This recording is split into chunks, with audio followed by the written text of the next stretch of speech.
Shalom dan selamat pagi, salam sejahtera kepada kita semua yang sedang ada di rumah. Oke, still stay at home, jaga kebersihan, jaga kesehatan, dan juga jangan lupa jaga pemakanan. Dan paling penting itu ialah jangan lupa membasuh tangan pada setiap waktu, karena itu adalah hal yang penting. Oke, nah jadi untuk video kali ini saya akan menyentuh tentang menghadapi zaman keremajaan. Oke, video ini bukan hanya khas untuk remaja, tetapi juga kepada ibu bapak yang mungkin ada beberapa remajanya tidak paham. Kita boleh memberi kepahaman kepada mereka dan juga kepada kakak-kakak ataupun belia-belia yang sudah menjadi belia. Nah, jadi kita boleh memperingati kepada remaja-remaja kita. Nah, jadi mari sebelum saya mengupas lebih lanjut tentang hal ini, saya akan menayangkan atau kita akan melihat beberapa video, audio, dan juga ada pesan-pesan daripada beberapa sahabat saya yang sudah saya temu bual pada beberapa hari yang lepas. Nah, jadi bagaimana mereka menghadapi zaman keremajaan mereka, dan juga ada juga remaja yang saya tanya. Nah, jadi jangan kemana-mana, saksikan video selepas ini, oke? Jangan lupa. Teman-teman, selamat pagi yang jauh dan dekat.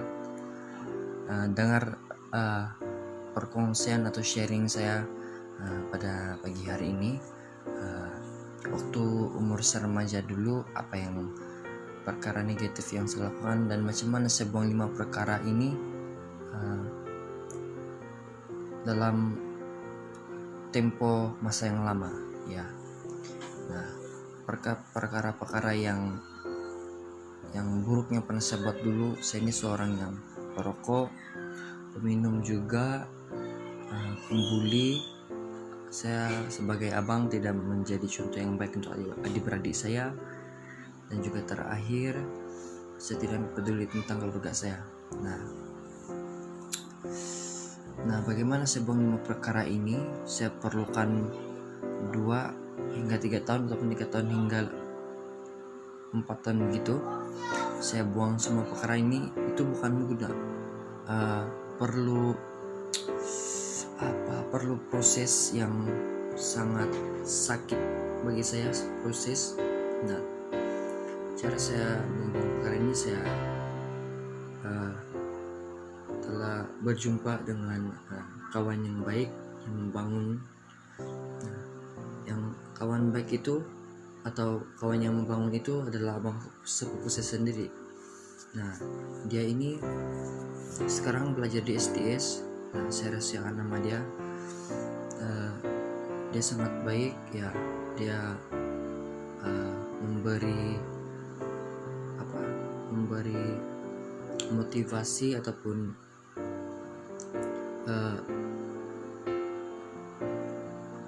yang ayat-ayat membangun untuk remaja ataupun belia, ya. Dia adalah idol saya dari umur saya 15 hingga 16 tahun begitu. Saya sangat minat musik, dalam bidang musik. Nah, saya ikut belajar dengan dia, belajar gitar, piano, dan macam-macam. Dan ya, puji Tuhan, sampai hari ini saya berdiri dan melayani Tuhan di depan, dan saya sangat bersyukur berkat Tuhan yang sudah diberikan untuk saya dan ubah hidup saya menjadi baru. Nah, mungkin itu saja saya dapat sharing pada hari ini. Dan carilah teman yang membangun dan menjadi contoh yang baik, dan boleh memberi motivasi untuk diri kita. Sekian, terima kasih. God bless you. Baiklah, Shalom. Hari ini saya ingin menceritakan kehidupan zaman remaja saya dulu dengan seringkas-ringkasnya. Dulu sewaktu saya masih remaja, saya adalah budak yang mempunyai sifat yang buruk dan tidak disenangi orang. Saya suka lawan cakap ibu bapak, saya keras kepala, apalagi kalau saya bersama rekan-rekan saya selalu cakap yang tidak baik. Ya, saya suka cakap tidak baik.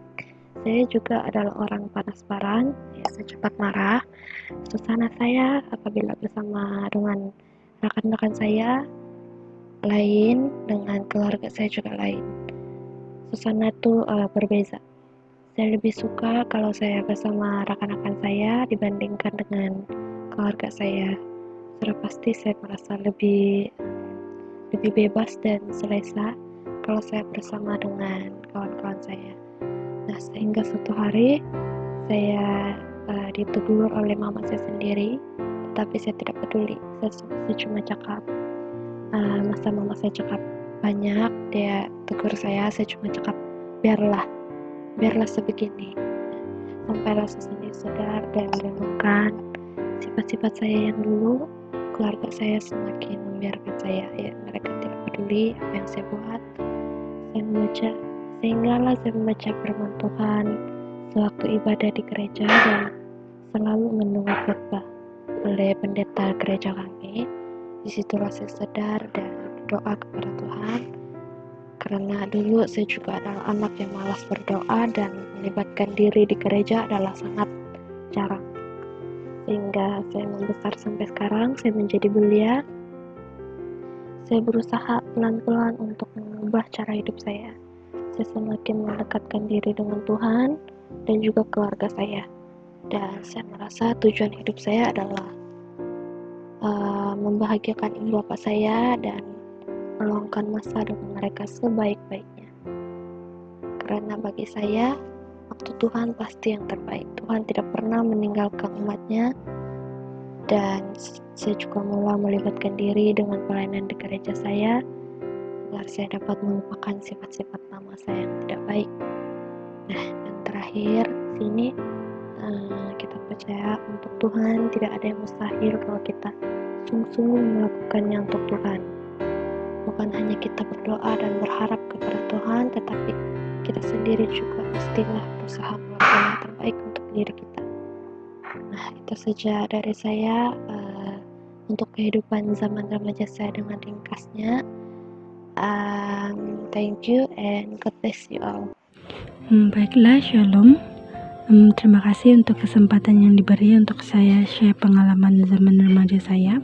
Dari segi kerohanian, zaman remaja saya dari Form 1 boleh dikata saya itu Kristen yang plastik, Kristen kulit lah, lebih kepada Kristen kulit. Sebab yang saya tahu, kalau pergi gereja saya pergi saja, tidak tahu apa tujuan dia. Kalau ikut pelayanan ikut saja. Sebab bagi saya rasa macam syok bah menari begitu, syok menyanyi begitu. Tapi tanpa saya tahu kenapa saya mau melayani begitu. Di zaman remaja saya, terutama dalam pergaulan lah, saya senang terpengaruh. Sebab iman saya itu tidak kuat, senang terpengaruh. Skep sekolah, membohong. Yaitu ia berlaku di zaman remaja. Biasalah masih orang bilang bocah-bocah. Ya, sebab rasa ingin tahu tuh ada banyak lah. Jadi perlunya kita ada kerohanian. Maksudnya kita perlu mengenal Tuhan kita itu siapa. Bukan saja untuk kita menjawab ketika ada orang bertanya, tetapi itu untuk menguatkan kita supaya kita tidak terpengaruh ke arah yang negatif. Ya, sebab biasa rasa ingin mencoba. Jadi sama pergaulan kita, kalau kita bergaul sama orang yang boleh membantu kita, itu lebih baik lah. Jadi dari segi pendidikan, karena pergaulan saya itu, saya punya pendidikan tuh contoh dalam ranking kelas begitu dia jadi rendah. Kerja rumah kayak macam malas aku mau main sejak begitu. Apalagi di dalam perhubungan kan, kalau remaja ini kita ada rasa ingin suka sama lawan jenis lah, kita begitu. Jadi saya pernah, sebab saya bilang tadi iman saya itu tidak kuat, jadi saya pernah bercinta dengan orang yang tidak seiman. Karena itu, tapi sejujur saya bilang Mungkin banyak orang saat ini bilang, enggak apa bah, dia saya mau tarik dia masuk agama kita begitu. Tapi itu sangat berbahaya kalau kita sendiri tidak kuat. Saya hanya bertahan 3 bulan, syukur, karena saya ditegur di dalam satu persekutuan remaja. Ya karena percintaan juga lah buat saya punya pelajaran menjadi drop. Belajar dengan pelayanan. Sepanjang saya belajar dulu, waktu form 4 saya start untuk belajar lebih dalam firman Tuhan. Banyak ikut kelas-kelas lah selain katekisasi tuh. Jadi saya pelajaran dengan pelayanan tuh harus diseimbangkan. Sebab waktu saya dulu, syukur puji Tuhan, keputusan saya itu tidak mengecewakan. Ya walaupun tidak seperti yang saya harapkan, tapi cukup untuk membuktikan walaupun kita ikut pelayanan, tapi Tuhan itu tetap membantu kita di dalam pembelajaran kita. Itu kita, apa yang kita pelajari itu tidak akan sia-sia kalau kita serahkan ke dalam tangan Tuhan. Apalagi kita menjalankan kewajiban kita. Membagi itu waktu bukan berarti kamu harus struggle belajar dan kamu dalam masa yang sama melayani Tuhan tidak bantu kamu. Itu yang harus kita ubah mindset tuh.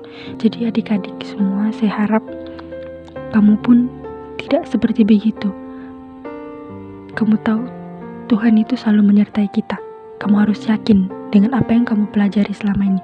Jangan tetap belajar, tapi dalam masa yang sama jangan juga mengabaikan tanggung jawab kita. Ya, semestinya lah kita lakukan karena Tuhan. Oke, untuk karakter pula, karakter ini saya hanya mau biasa satu lah dari pergaulan kita. Dulu saya remaja, saya karena bergaul dengan kawan-kawan yang kira open punya, maksudnya yang suka depak begitu, jadi saya terikut mereka. Bagaimana kamu memilih sahabat-sahabat atau rekan-rekan kamu, begitulah kamu akan jadi ke depan.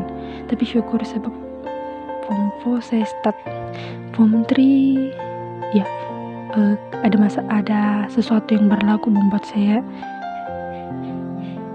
sebenarnya mulai menutup diri. Tetapi saya mulai mau mengenal Tuhan lah lebih dalam. Ya walaupun masih tidak sempurna, masih banyak kesilapan, tapi saya syukur jumpa dengan sahabat-sahabat yang selalu mendorong lah di dalam pelayanan. Ketika saya jatuh, mereka yang support, mereka yang coba memberi semangat supaya saya bangkit lagi.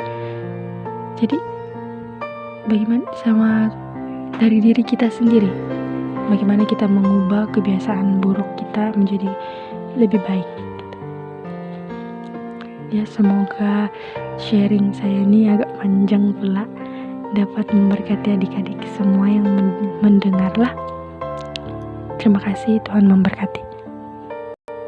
Oke, hai, shalom, selamat malam. Saya juga ingin mengongsikan pengalaman hidup saya ketika saya masih berusia remaja.